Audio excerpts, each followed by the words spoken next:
The next culprit that we have is the dopamine addictions.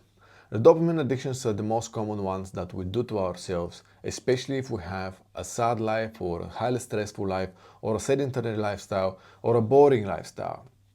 Because we usually tend to go for things that spike our dopamine because they're easy fix when we don't feel good. Every time you feel a little bit more stressed out or especially bored and you're just not in the right mood and you want to feel better, the easiest way to fix this in the short term immediately is get something to spike up your dopamine.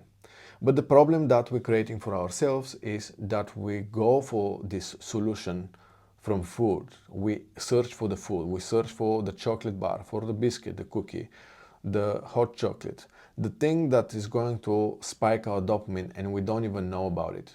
And then there comes the term that people are addicted to sugar. You're not addicted to the sugar, you're addicted to the dopamine spike of the sugar.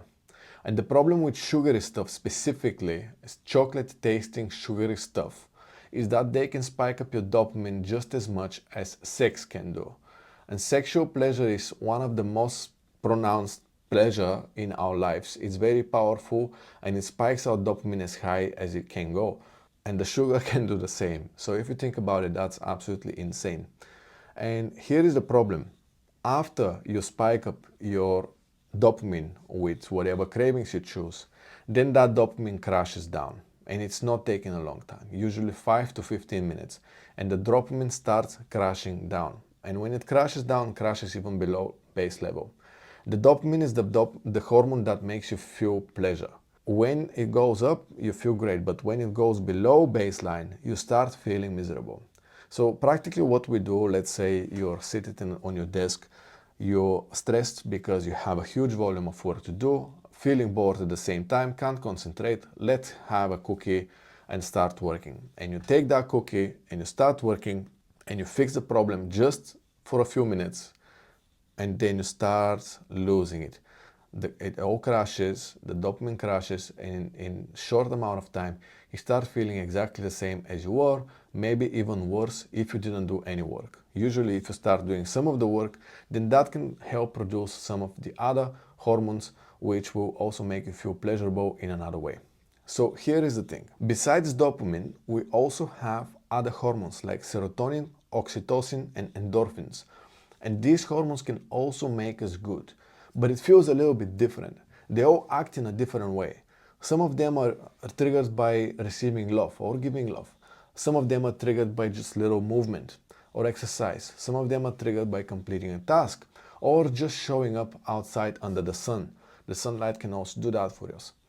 One of the best strategies to overcome your dopamine cravings is learn how to produce the other pleasure hormones instead of the dopamine, which are usually associated with very healthy behaviors.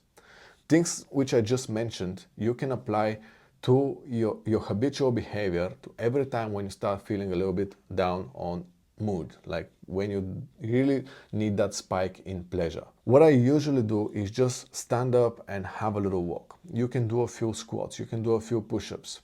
Open the windows, let some air come in. Look at the sun or allow the sun to fall on your skin. Play with your pet. Call a friend. Do something that is not going to be related to spiking up dopamine through food. The idea is that we overcome our food addictions. Because when you do that, then you're just getting used to getting your pleasure from somewhere else and eliminating the need for that dopamine. Otherwise, what's happening is you only remember that the only thing that's going to fix your problem is the treats, and you have to snack them, and it becomes like that mandatory and the only option to go to. So progressively we need to train ourselves that there are other options available, right? That's the end goal. And once you start doing that, you realize that you don't need these cravings, these biscuits and cookies throughout the day at all. Once you overcome these problems, I know, telling you from personal experience, and you can ask a lot of my clients who have done this and they are overcoming all their sugary cravings. And there were some pretty severe cases. People who say, I just have to have that or I can't survive through the day and I can't do my job. So here is a few other things that you can do that really also help. First of all, start replacing everything that you snack on that is rich on sugar, such as plain chocolate bars, Snickers, Mars, chocolate cookies, with protein-rich bars that also taste like chocolate. This will kind of fake the experience for you. It still tastes like chocolate, but it's not going to spike up your dopamine as high. And that is very, very big thing. And in that way, instead of you hitting your high levels at which you just get accustomed to, you start hitting lower levels of dopamine. And if you start doing that progressively, just lowering the levels, the hits of dopamine that you're getting, you will be progressively coming off the dopamine practically, like a drug. You will be progressively getting used to smaller dosage and smaller dosage. Hope that makes sense, right? So start by just reducing the spikes by just changing the foods, even if you can't, completely cut off the cravings and completely cut off these foods, which will be the ideal scenario. So that's first step. Replace them with protein stuff. It could be also protein shake, by the way. That's a very good one. Then also go for things that are not as tasty. So for example, if you're having oat milk or almond milk and it's always sweetened, go for the unsweetened version.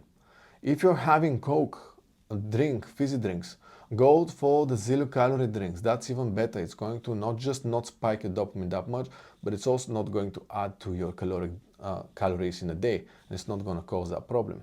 So start replacing the foods with low-calorie foods, with high-protein foods, and try to eliminate completely foods that are made with refined sugar in them, or at least have those that have just a small amount of that refined sugar, because that's the biggest sweetener for all these treats. So now we explained all these things, but you need to know now how to apply them to your life, and that's where the trick really is for a lot of you. So don't expect just because you watch the video and you're suddenly gonna overcome your cravings. You're still having that dopamine addiction right now. The way to overcome it is plan for overcoming it, and predict that there will be a journey ahead of you. Depending on how hardcore you're addicted to the dopamine, it might take a week, might take 2 months. And what you want to do is just get some alternatives of snacks ready for your house. Whatever you have right now stored in your cupboard, in your fridge, that you usually go to snack on and it shouldn't be, like it's high sugar, replace it. Get rid of all of it and progressively replace it with other stuff. The things that really work are like Coke Zero. Zero calorie drinks, they really help a lot. Hot chocolate can also help you a lot. Just add less of the chocolate, right? Also replace this milk, the oat milks, which I said. And start replacing things, but still have some alternatives so you don't feel desperate. Because when you are desperate, you end up just going to the shop and buying some more. The key in overcoming your behaviors is planning ahead of time. Don't just wait for the moment to come and then to remember that you have to overcome it somehow. That's not going to help you. You're going to end up making an emotional decision. For you to overcome emotional habits such as the cravings, which are very hardcore, you need to plan for the times when this will become a problem, and have the strategy in place so you don't need to decide on anything when the time comes, but you already have a plan for action that you just follow. Avoid making decisions when you're in this situation. It should be all pre-planned. And finally, for the dopamine, I will give you the 2 things that I do every single day to help me manage my cravings, because I am a human and I do have a sweet tooth, but I don't binge on it and I don't overeat it. And that's because I just have a strategy that I apply every single day. Number 1 is that I have a protein shake tasting like chocolate every single day. My protein shake is so delicious, and it's like a cake that I have for breakfast every single morning. That's my breakfast. And it's fully nutritious, full of calories and the right nutrients that I need. I make my protein shake with milk, about 300 milliliters of milk. I add 2 raw eggs. Some of you might not want that. I totally get it. I have my scoop of protein with 30 grams of protein inside. I have 1 banana, which gives me lots of vitamins and minerals, together with some carbohydrates. I add about 15 grams of walnuts, and I add my creatine inside and some cinnamon for good taste and managing blood sugar levels. That combination, that shake is absolutely massive, and if you are open to it, go for it and I will love it. This will give you that chance to have something sweet, tasting amazing every single day. For anyone with a sweet tooth, that's a massive hack, because the problem that we have is we can't stay long enough without sweets. And if you have that sweet every single morning, even throughout the day when you have like that craving and you think like, I really want something, you will know that you had something in the morning and you also can have something on the next day. It's not that big of a deal. Often we get scared from the distance that we need to go through without having these sweets. But if you know that it's just tomorrow, like it's not that big of a deal, you can handle it. So having this every single day is massive, and it's also going to condition you with that you can have it. Like you don't need to run away from sweets. You can actually have it and you're having it. So mentally it becomes less of a burden. You don't need to carry any burden. You actually are having it, right? You just replace the chocolate with something that's much more nutritious and now you're good to go. And the number two thing that I do is I do have like frequent walks. I also have my exercise every single day. That exercise helps me elevate my mood and the way I feel for a long time. It makes me feel empowered and energized, easier to focus. And I also have lots of walks, especially in the afternoon. When I have like a bit of a slump and low energy, I always go for a walk and I also drink lots of water. Here is also my water cup. I always go with it, always have my water, and I always go for walks. I often go out and open the window and just allow the sunlight to go through my eyes. That wakes me up.